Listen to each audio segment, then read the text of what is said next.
People are sleeping in because they have just a few more days, David, till the first day of school starts. And this morning we're focusing on the importance of getting kids ready for the science and engineering jobs of tomorrow. So joining us this morning in the studio, Camille Clay here. She's the director of Career Tech at Leander ISD. And Carol Fletcher over here is the associate director of the Texas Regional Collaboratives for Excellence in Science and Mathematics Teaching. That is a big title for a very big job. And I'll get to that in just a bit, Carol. But Camille, let's start with you. And I want to talk about how state law is requiring businesses and colleges to work with some of these students, right, when they graduate. But what is the big problem we're seeing? Why are they not graduating with this kind of degree? Well, one of the biggest challenges that we're currently seeing is the huge mismatch between what the labor market is demanding and the number of graduates that we're having in Central Texas. Right now, we are graduating. In the last study that we did with E3 Alliance, we had 422 graduates with bachelor's degrees to fill STEM careers. And we had demand for 2,800 jobs in those areas. So with people leaving the field and with additional growth in the jobs, we definitely have a gap that we need to maintain. Now, one of the things that we've done at Leander, we've really taken a look at our STEM offerings in our high school. We've revamped our computer science offering. Because of that, we've been able to triple our enrollment in the last 5 years in computer science. We've instituted engineering academies. We've instituted biomedical academies on our high school. Coherent sequences would probably be a better word.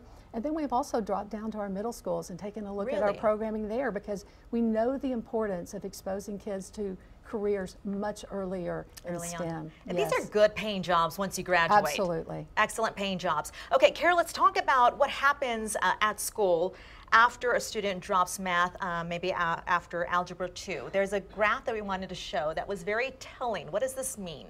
Well, you can see from the data that math matters. If you look at the yellow line on the graph, you can see that if students mastered Algebra 2, only 8% of those kids were actually able to get a STEM bachelor's degree. Okay. But if they take just one more math class, like pre-calculus, they actually more than double the likelihood of getting a STEM degree. And so it's incredibly important for students to take 4 years of mathematics, all 4 years in high school, even if they start Algebra 1 in 8th grade. How do we get them excited to do so? How do we let them know this is so important for your future? Well, one of the things we're doing at UT Austin in the Center for STEM Education is we're partnering with districts like Leander ISD and other Central Texas districts, with companies like Google and Oracle and Microsoft and nonprofits like E3 to really build the capacity of the educators in those districts to offer real-world engaging courses that are meaningful to kids, so that they see how much fun a STEM career can be, and that this is something that they can envision themselves doing. I wonder, people who are watching are thinking, you know, I don't have a student right now, but this is going to impact you, because what happens when you can't fill those jobs? You know, this is really going to impact everyone out there watching. Absolutely. This is the backbone of the workforce in Central Texas. Okay, how do parents get involved? What can they do? We would encourage parents to continue to be active with their students all the way through high school. There's a lot of four-year planning that goes on where math and science course decision making takes place. So we want to see them involved with that, and also take advantage of the electives that I mentioned earlier to prepare them.